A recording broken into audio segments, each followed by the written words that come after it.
अगर बीजेपी यहाँ से योगी की रैली निकलवाती है तो ये तो योगी के पंजे नहीं लगने दे रहे और आखिरी में योगी को भी हटाएंगे। कुछ साधुओं के साथ नहीं है, ये तो उद्योगपतियों के साथ है। ये लोग किसानों के नहीं हुए, जो अन्नदाता का नहीं वो भारत माता का नहीं, जो किसानों का नहीं वो हिंदुस्तान का नहीं। इलाके यहाँ इलेक्शन लड़वा रहे हैं। देखिए, भाजपा का नाम है केवल राम के नाम पर सियासी ध्रुवीकरण करना, और भारतीय जनता पार्टी अगर चाहती तो भारतीय जनता पार्टी सबसे पहले तो साधुओं को भारत रत्न से सम्मानित करती।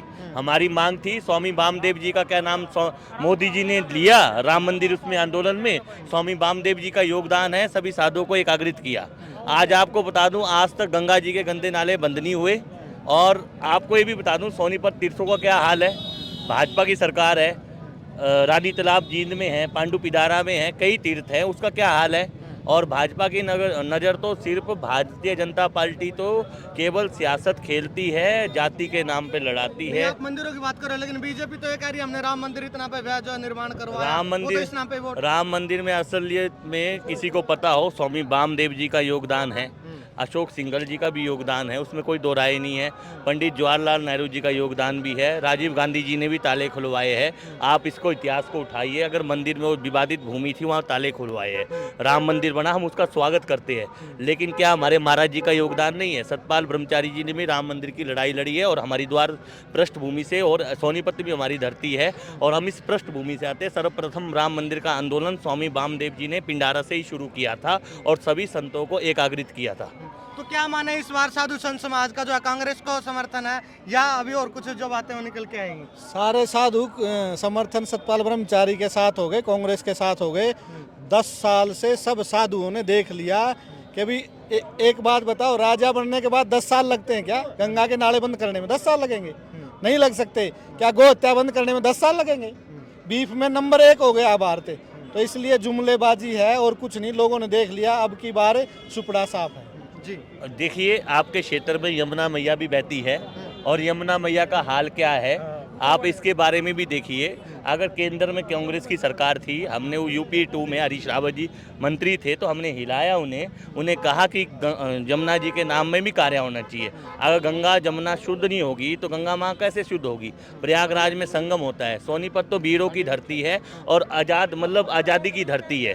सोनीपत जींद आज़ादी की धरती है। यहाँ की जनता जनार्दन ने भारत के संविधान के लिए, भारत की आज़ादी के लिए और देश की आज़ादी के लिए अपना लोह किया है। उसी प्रकार से महाराज जी जैसा व्यक्तित्व यहाँ मिलना बहुत सौभाग्य की बात है, और जनता को उनका पूरा सपोर्ट दे रही है। जनता जनार्दन उन्हें अच्छा मार्जिन से जिताएगी। और आपको ये बता देते हैं कि परिचर्चाओं के माध्यम से यहाँ पर भाजपा का जैसे है धीरे धीरे सुपड़ा साफ हो रहा है। एक और बड़ी बात है, अगर बीजेपी यहाँ से योगी की रैली निकलवाती है तो योगी के भी पंजे नहीं लगने दे रहे। आपको नीचे की बात और बता देता हूँ, ये तो योगी के पंजे नहीं लगने दे रहे और आखिरी में योगी को भी हटाएंगे। कुछ साधुओं के साथ नहीं है, ये तो उद्योगपतियों के साथ है, और किसानों को और साधुओं को, गरीबों को, सबको एक साइड में हटा रहे हैं। ये तो फूट डालो राज करो की नीति जो अंग्रेजों की थी, उसी नीति पर चले।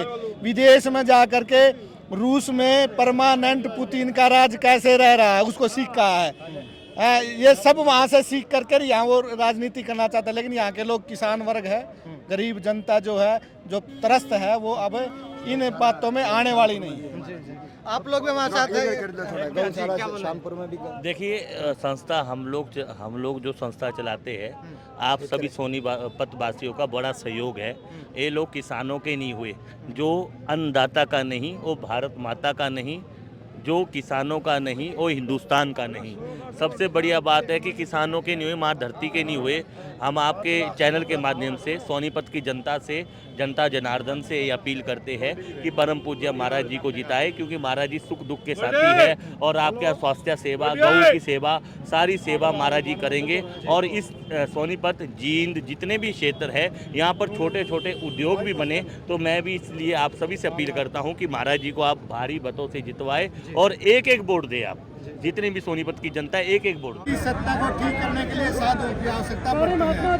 गंगा गाय गायत्री की बात करने वाले लोग ना, गाय इस देश में सबसे ज्यादा गौ माता इस देश में कट रही है। बीफ में नंबर 1 भारत हो गया है, तो गंगा गाय की बात करने वाले पथभ्रष्ट हो गए, इसलिए इन साधुओं को यहाँ आना पड़ा। अब इनकी सरकार जो चल रही है इसको हटाना पड़ेगा और साधुओं की सरकार को लाना। आप कह रहे हैं कि राजा भ्रष्ट हो जाता है तो साधु संतों को आना पड़ता है। भाई जो राजा है फिलहाल नरेंद्र मोदी का आप जिक्र कर रहे होंगे शायद, उन्होंने तो राम मंदिर के नाम पर वोट भी मांग रहे हैं, कह रहे हैं हमने राम मंदिर बनवाया, तो ये तो धर्म का काम हुआ ना। राम मंदिर बना नहीं है, पूरे राम मंदिर में प्राण प्रतिष्ठा नहीं होती। यदि शरीर ठीक है तभी प्राण प्रतिष्ठा हो सकती है। यदि पूरा मंदिर बनता है, शास्त्रों में विधान है पूरा मंदिर बनने के बाद ही प्राण प्रतिष्ठा होती है। ये तो धर्म के नाम पर राजनीति की जा रही है और धर्म को पीछे धकेला जा रहा है, अमरदास जी लोगों को बांटा जा रहा है। अमरदास जी कह रहे हैं कि धर्म के नाम पर राजनीति हो रही है और धर्म के नाम पर राजनीति करके लोगों को बांटने का काम कर रहे हैं। तो आप लोग भी साधु संत मुझे दिख रहे हैं राजनीतिक नामांकन प्रक्रिया में, आप लोग कैसे जोड़ेंगे? आप लोग भी बांटने के लिए आए हैं? लोगों को ये सिखाने आए, समझाने आए कि साधु समाज इतनी राजनीति होने के बाद भी इकट्ठा है, आप भी इकट्ठे हो और समाज के लिए अच्छा जो निर्णय है हमारे लिए उसके लिए हमारा सहयोग करें। संत समाज को सुधारने का, इस समाज के अंदर इतनी जो ये कुरीतियां फैली हुई हैं, भेदभाव फैला हुआ है, इनको खत्म करने के लिए आज ये संत समाज आ गया है। संत समाज का एक काम होता है भाई, आप लोग लोगों से मिलते हैं, प्रीचिंग करते हैं, उपदेश देते हैं, राजनीति में उतरना पड़ रहा है, कारण क्या है? समय स्थिति को देखते हुए क्या समय का थोड़ा एलाबोरेट करिए। जैसी हालात आजकल समाज के अंदर हो रही हैं, धर्म के नाम पर, जाति के नाम पर अनेकों प्रकार से जैसे हम समाज के अंदर जाते हैं, सामाजिक जो प्रेम लोगों के अंदर था वो अब नहीं रहा। उस प्रेम को जोड़ने के लिए संतों ने बेड़ा उठाया है कि पुनः इस वसुदेव कुटुंबकम का जो कहा था कि सारा संसार मेरा परिवार है, उस नीति को अपनी राजनीति के माध्यम से, अपने तप के माध्यम से, अपने ज्ञान के माध्यम से जैसे संसार का भला किया जा सके, समाज का भला किया जा सके, उसके लिए संत समाज हमेशा खड़ा रहेगा। और बिल्कुल, और भी कुछ साथी हमारे साथ मौजूद है। क्या नाम है जेवर बताना? मैं जींद हल्के से राजू लखीना। सोनीपत लोकसभा क्षेत्र में इस बार सतपाल ब्रह्मचारी को टिकट दिया गया है। 36 बिरादरी का संपूर्ण संत समाज का इनके ऊपर इनके साथ है। आशीर्वाद तो हम क्या कहेंगे, ब्रह्मचारी जी का आशीर्वाद सारी 36 बिरादरी पर है। क्या कहना चाहेंगे? बीजेपी कह रही है कि इस बार 400 पार। आज की जो ऐतिहासिक रैली है इसको देख के तो लग रहा है कि रास्ता उनका कठिन होने वाला है। आप पिछले 2 दिन से देखो 400 पार बोलना उन्होंने बंद कर दिया है। व्यापारी वर्ग परेशान है, कर्मचारी वर्ग परेशान है, हमारे पहलवान परेशान है, सरपंचों को इन्होंने पीटा, आंगनबाड़ी वर्कर को इन्होंने पीटा, ओल्ड पेंशन वालों को इन्होंने पीटा, हर व्यक्ति को पीटने का काम किया है। खाली जुमले बाजी है, कोई 400 पार नहीं है, बहुमत के भी नजदीक नहीं है। और इस बार कांग्रेस की सरकार आएगी। हरियाणा में चौधरी भूपेंद्र सिंह हुड्डा का बोलबाला होगा। 36 बिरादरी, सारा संत समाज, युवा जो बेरोजगार हैं, सड़कों पर घूम रहे हैं, सबका साथ सतपाल ब्रह्मचारी के हाथ। बेरोजगार है, बीजेपी कहती है हमने तो बिना पर्ची बिना खर्ची जो है नौकरियां लगवाई है। अपने ही लोगों को दिया है। जितनी महंगाई, जितनी बेरोजगारी, 1 नंबर हरियाणा बेरोजगारी के अंदर है, महंगाई में 1 नंबर है। कहाँ की रोजगार दिया है? ज्यादा से ज्यादा महंगाई इस कार्यकाल में हुई है। जो काम पहले 500 रुपए की फीस से होता था, 5-5 हजार रुपये नहीं होता है।